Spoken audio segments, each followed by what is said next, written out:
Alam nating lahat na ito si Alfrancis Chua ang nagmamanage talaga ng mga trades dito sa San Miguel at Ginebra at Magnolia. At hindi na nakapagtataka kung pagplanuhan pa niya yung future ng dalawang nabanggit na koponan. At syempre, kapag napag-uusapan yan, ang talagang sabihin na nating target dyan ay Northport at Terra Firma dahil dyan naman talaga sila kumukuha ng mga players. Understood na yan ng lahat ng mga fans. Kaya hindi na nakagugulat kung merong trade na mangyari kung saan kasama ang apat na teams, ang San Miguel, Ginebra, Northport at Terra Firma. Ang isang posibilidad dyan, itong Barangay Ginebra ay makuha itong leading candidate sa Rookie of the Year, ang big man ng Northport na si Kate Flores. Alam naman natin na napakahusay niyan na player at kung mapupunta yan kay team ko, lalo pang lalabas yung galing yan, lalo na at kailangan ng big man ng Barangay Ginebra. Sa San Miguel Beer naman makukuha nila yung number 1 pick nitong Terra Firma, yung first round pick niyan. Hindi natin matitiyak kung si Justin Baltasar yung makukuha ng San Miguel Beer dahil baka umayaw si Baltasar pag nalaman niyang SMC ang nakakuha ng number 1 pick. Pero malamang yan ang mapunta sa SMB. Samantala naman ng Northport malamang makuha dyan itong si Simon Enciso at itong Terra Firma ay si Stanley Pringle dahil overloaded na yung backcourt ng dalawang nabanggit na koponan. Ito si Pringle at si Enciso may mga laro pa naman yan. Of course, by next season, alam natin, lalong medyo mas matanda na ito si Pringle. Pero makatutulong pa rin yan sa Terra Firma dahil isang veterano. At ito si Simon Enciso makatutulong din yan sa Northport. Pero sa ganitong klaseng trade kung mangyari yan, of course, barano dyan ang San Miguel at Ginebra. Dahil makakakuha na sila ng mga big men na kakailanganin nila para lalo silang maging malakas dito sa mga darating pang konferensya. Ang isang tanong ngayon ng mga fans ng PBA ay kung tama ba itong si Aldin Ayo bilang coach ng Converge. Marami kasi ang nagsasabi na itong nangyayari sa Converge ngayon, oo, inaamin nila ng mga fans. Alam naman ng mga fans na talagang may posibilidad na baka nagtatank talaga itong Converge para makuha nga si Justin Baltasar. Wala namang kumukwestiyon doon. Ang hindi lang nagustuhan ng mga fans ay yung mga ginawang trades nitong si Aldin Ayo ever since nung siya ang maging coach nitong FiberXers. Parang ang dami daw nilang pinakawalan ng mga players na sana'y mas makatutulong. Kasi kung dumating dyan si Justin Baltasar at mahina naman yung mga players na nakapaligid sa kanya, mababaliwala din.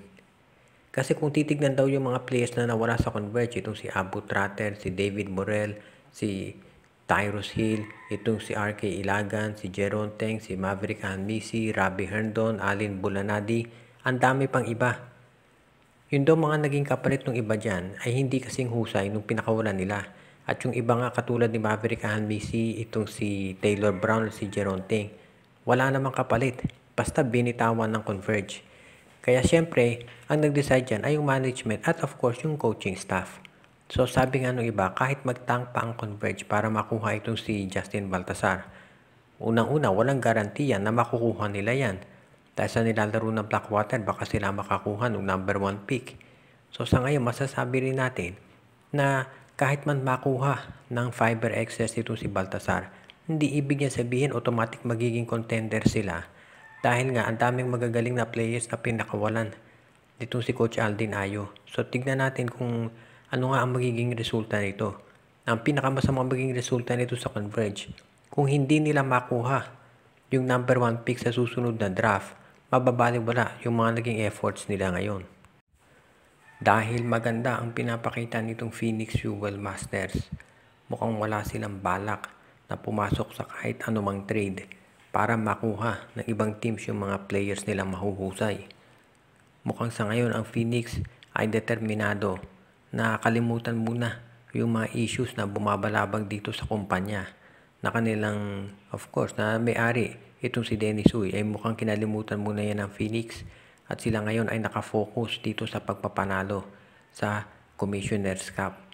Hindi alam ng Phoenix kung ano magiging sitwasyon syempre doon sa pagkatapos nitong season na to, kung magtatagal pa sila o hindi. Pero mukhang ang maliwanag dito, ginagawa ng Phoenix ang lahat para sila ay manalo talaga, regardless kung sila ay mawala sa PBA o hindi. Sa ngayon kasi maraming mga players sa Phoenix ang very much in demand. Siyempre, unang-una na dyan si Jason Perkins, itong si Tyler Tio, Alam natin meron ding mga teams na interesado dito kay Ken Taffin. At sa iba pa nilang mga role players, marami ding may gusto dyan. Ito si Sean Manganti, ang ganda ng nilalaro ngayon. Kaya masasabi natin na ang Phoenix, maraming mga teams ang may gustong makakuha ng players nila pero hindi ini-entertain. Iyon ang Phoenix yan ngayon, yung mga trade request.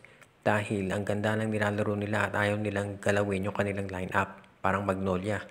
So tignan natin kung hanggang saan ang maaabot nitong Phoenix Fuel Masters. At ang maliwanag dito, itong Phoenix ngayon, kung ano man ang mangyari in the future, masasabi natin na maganda ang pinapakita nila at hindi sila nagpapa-apekto roon. So tignan natin kung ano mangyayari dito ngayon sa Phoenix at hindi natin sinasabi na walang mangyayaring trade dyan. Siyempre, kung maganda yung offer ay tatanggapin yan ng Fuel Masters. Pero sa ngayon, mukhang nakafocus talaga ang coaching staff nila. Hindi lang sa pagpunta sa playoffs, kung hindi yung makapasok sa finals at manalo ng isang kampyonato. Babalik na nga ba itong si James Yap dito sa Magnolia Chicken Templados Hot Shots? Yan ngayon ang usap-usapan dahil alam ng lahat na itong si James Yap ay malapit ng magretiro. At ang report ngayon ay sa mga insiders, gusto raw nitong si Yap na magkaroon ng tinatawag na farewell tour dito sa Magnolia Chicken Templados. Wala naman daw siyang problema sa rain or shine, masaya naman daw siya doon. Pero gusto ni Yap na magretiro doon sa koponan kung saan siya nakilala talaga. Alam natin yung prime years nitong si James Yap ay nandito talaga sa Magnolia kung saan nanalo siya ng napakaraming awards at syempre alam natin yung mga kampyonato kasama si Coach Tim Cone, Mark Pingree, si PJ Simon, Mark Baroka at yung iba pa. So tignan natin kung matutuloy ito. Sa tingin ko naman madali namang makuha ng Magnolia ito si James Yap dahil halos hindi na rin siya ginagamit ng Rain or Shine Elasto Painters. So bench player o second round pick pwede na sigurong ipalit para dito kay James Yap. At kumbaga ito ay parang farewell tour na lamang ang mangyayari dito. Hindi naman kailangan maging komplikado yung deal para ito ay mapunta sa Magnolia. May kontrata si Yap sa Rain or Shine pero siguro naman madaling maaayos yan para siya ay makapunta roon sa Magnolia. Mukhang hindi naman masama ang loob ni James Yap na na-trade siya dahil gusto nga niyang bumalik sa Magnolia para doon magretiro.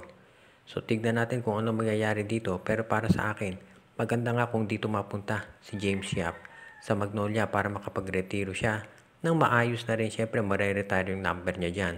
At maganda na rin yan para makita ulit ng mga fans na naglalaro itong si James Yap dito sa Magnolia Chicken Templados. So tignan natin kung ito ay mangyayari at sa tingin ko naman bago magretiro si James Yap, may posibilidad talaga na siya ay bumalik sa Magnolia. Kahit hindi na mabigyan ng maraming minuto, basta nandun siya sa Magnolia, maganda na rin na pang-retirement yan para sa kanya. Shout out kay Joseph Pineda, kay Michael D, Romeo Conchada, Edia Garcia, Jonald Malyari, kay Junjun, Angie, Patpat at P-Boy Matas, Joshua Giray, Espejo at Rosales family, kay Ronald Berbosidad, Donel Santiago, Jason Mendoza, Ireneo Salangsang, Edwin Carmona Jr., kay Donel Santiago, Dexter Domer. Pinabati din natin si RG Bueno at Dalina family, Jonel Alagon at Serino Valles family, Katsakino Dukusin at ang iba pa nating taga-subaybay.